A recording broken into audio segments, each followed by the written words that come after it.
Hey friends, welcome to a new video. How are you doing? If it's your first time meeting me, my name is Mecca. I live in the south of England and I grow food on my allotment in the UK.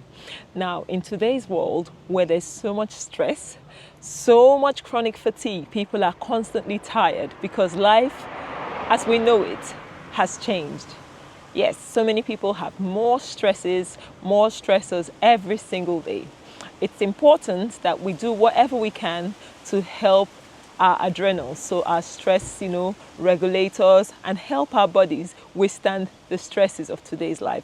For me, that includes eating a healthy diet, ensuring I get good sleep, ensuring I do not stress, obviously, with the high incidence of stress, ensuring I stay calm. And for me, my faith is so important. I have to trust God. I have to believe what God's word says, in as much as in the world, so many bad things are happening. Another thing I do, I forage for herbs. So I'm currently at my allotment and I am foraging for nettles. So just putting on my gloves because nettles can sting you, right? So right here we have stinging nettles. Stinging nettles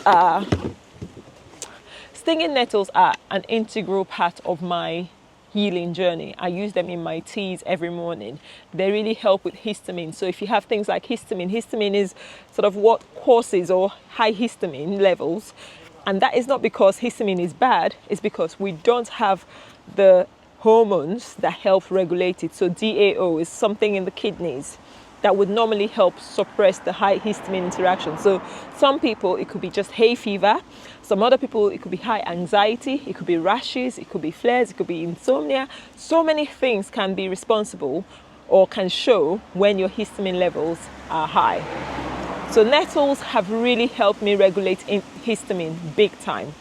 But I have never tried nettle seeds. So these are nettle seeds. Let's harvest one.